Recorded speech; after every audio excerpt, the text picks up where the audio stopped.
Hello guys, one more interesting video, I hope interesting, from the epicenter. That time, Patrick Lindberg, fOrest. Yeah. Hello, how are you? I'm good, man, I'm good. It's been a long day. It's been a long day and it's been a long distance in esports for you as a person. Yeah. Just imagine you are a very, very grown-up person. You have even son of your son. Okay, yeah, yeah. How you would describe esports in the beginning, shortly? Yeah. Like, grandson, yeah, I know. It was something like... No, I think by that time, hopefully, I think the sport will be so big, right? And they will probably know it, but I will describe it as a team game where you meet a lot of friends and you can develop as an individual and just go out there and have fun, I think. So, for you, it's still about the friends. It's not the...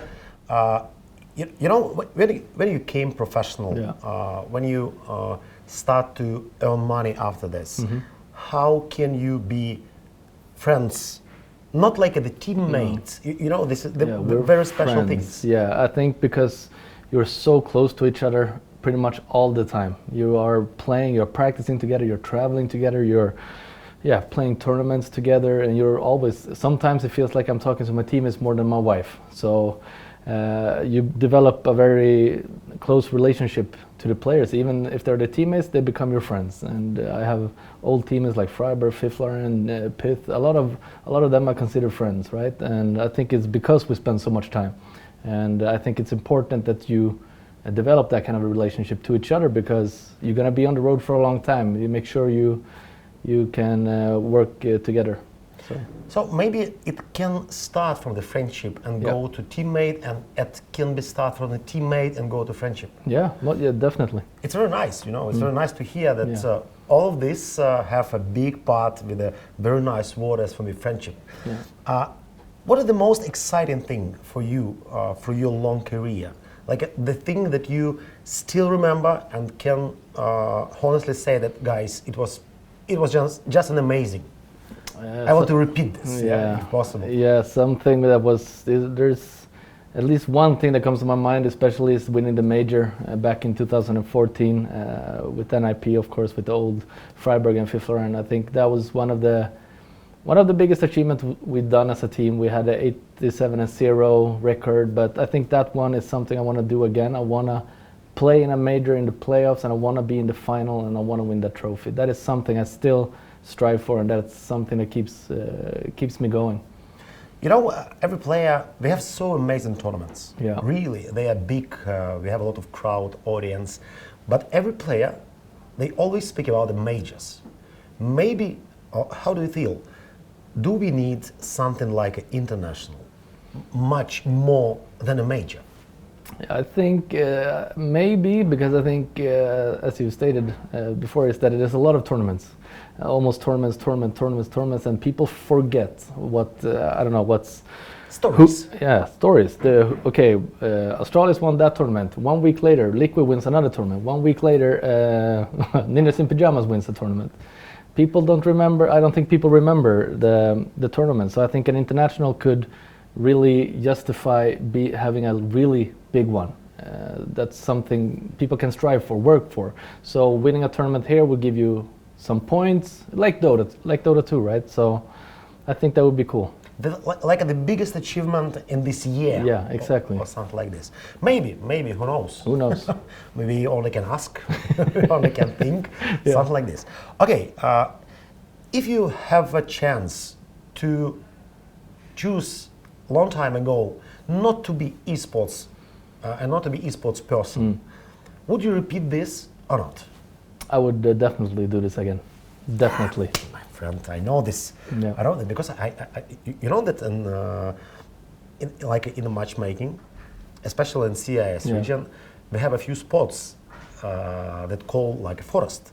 Like on fOrest, fOrest. Yeah, we have it. Nice. And sometimes we even have some conversation in our Twitter or something like this, that it's not professional when you custom the game to mention the nicknames of other people who have not participated in this game. For example, FaZe playing versus NATO Svincer. And the caster said, he was in fOrest. Yeah, it was like easy kill. Yeah. And, you know, Yeah. it's a real story. Yeah, I know that is very nice. I think it's very cool that people have like named positions after me. Yeah. For example, there's some I think highlights maybe I did on that position and people remember. So that is very cool that people use my nickname for positions. Yeah. That is awesome. It's some kind of story. Yeah. And that is why my next question: can you feel yourself like some kind of celebrity? Oh no. Sometimes yes. Sometimes when I go like in Sweden just to buy food or whatever, some guys will, like they will see me. They don't dare to come up and talk to me, but I know that they see who I am. So sometimes I can feel like it, but more often than not, I don't feel like a celebrity. When I come to tournaments, I do feel like a celebrity. Okay. Epicenter. It's not the usual tournament. They always have. They always try to make something more interesting than previous time. As I can understand, you never saw the stage from Epicenter. No. From the stage. How can you feel, what can you say about the feeling, expectations of this stage, of this crowd, especially here in Moscow?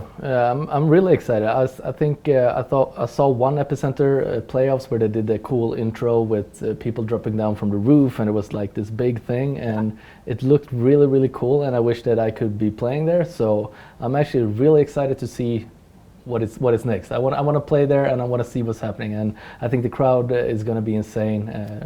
I think they're very kind here, so I'm really excited. It's some kind of surprise. Yeah, exactly. So I'm excited to see what's going to happen. And that is why my next question, because when we on the LAN tournaments, do you feel that it's really something emotional, that's really something not usual when you feel this crowd, especially when you have like more than 10,000 of the people? And do this is important for you, or you can just play and that's all? I can usually just sit down and play, even though it may be 20,000, 5,000, 1,000 people watching. For me, it doesn't really matter because I've been playing so much. But once you start hearing the crowd, the more you play the game on stage, the more you hear the crowd, the more excited you get. So that is a feeling that is very nice, because I usually try, and if possible, sometimes the crowd is very loud. And that is so nice if you kill a few people here and there and the crowd just starts chanting your name and stuff. I think that is incredible, and I think it's nice. This is part of our sports, yeah? This is part of our life, of your life. Yeah. Okay, what about your team right now? You made a lot of changes, and everybody just want to, one more time, to discuss this long streak, win streak. I can imagine maybe 1,047 games it was in a row 6 years ago. No, 87. 87. Yeah. And it was interrupted in Kiev. Yes. Something like this. Yeah. Everybody wants to feel it again. What with your team right now at the moment? How do you feel? I think I feel very confident. When we practice, we feel very confident. It feels like before, like when we come home from the major, it felt like we did a good run at the major. We did a few good tournaments. It really felt like things started to go our way. And then we come home and we played online and we lost a lot of games.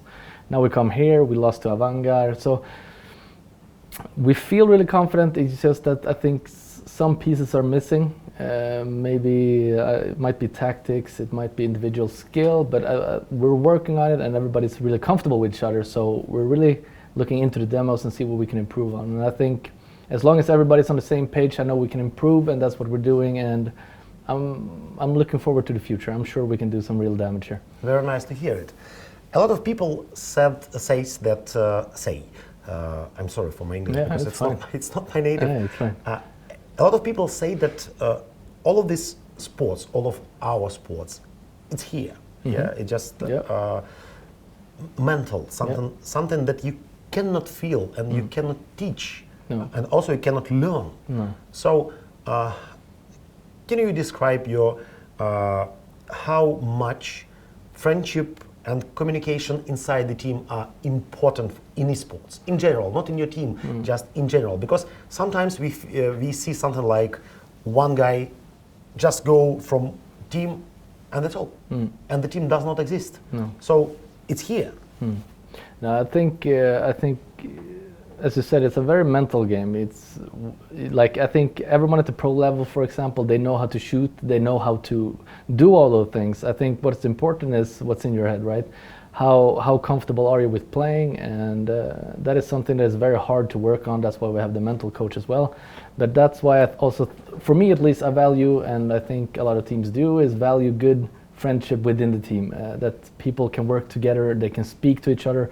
If you do have a problem, you can talk about it, and so I think that's very healthy. And yeah, it's hard to know exactly what to do. So it's still a secret. Yeah, it's hard to say. It's hard for even me to know like what makes it, but I'm still struggling. I've been playing for almost 15 years now, and I still have games where I go down, down, down, and then I go, like, some games I play really good, and next game. So I don't think it really matters with my skill. It's more about how I think and how I act in the game, and how is my mood going in before the game. Did I have a good breakfast? Did I do this? Did I do this? There's a lot of stuff that goes into how you feel.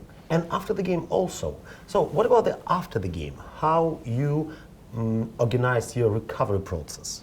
I usually, after, for example, after a day like this, I feel like my concentration is going down, down. My body is relaxing, and all I want to do is just, sit down, review the day, go through the stuff in my head. What did we do? What can we improve on? And just gather my thoughts a bit, and then just have a nice dinner, talk with the team, and then just. And the important question: with the phone or not? With the phone? We usually use the phone to read stuff. People are very interested, especially after games, to write on like social medias and read into stuff. But we tend to talk to each other a lot more than just staring down the phone. Yeah, for sure. Because a lot of people are trying to pay attention for the fact that after the game, maybe it's very useful just to chat, a small dinner, and go to sleep. Because nobody don't think about the recovery process of the esports. Oh. Nobody doesn't know the secret. No. How long we have to sleep or something like this. No. But it's very, very difficult question to discuss. It's a difficult question because I think it's so individually dependent. Like for me, for example, maybe I only need to sleep 7-8 hours, or 6, 7, 8. Maybe, for example, Lekro maybe needs to sleep 10 hours. It's very different from every individual to know what to do. But if we lose a game, for example, we try to talk it pretty much directly after the game. If someone has something they want to bring up after the loss, like this, we could have done so much better. We should look into this round, so everybody clears their minds, so we can focus for the next game. So they have to find the secret. We will have to find it. Maybe. Maybe, who knows. Thanks a lot. Thank you. It was a pleasure to speak with you. And you too. Wish you good luck on Epicenter and Thank you. other tournaments, of course. Thank you. Okay, guys, maybe we have a secret, maybe not. Who knows? Thank you for watching us.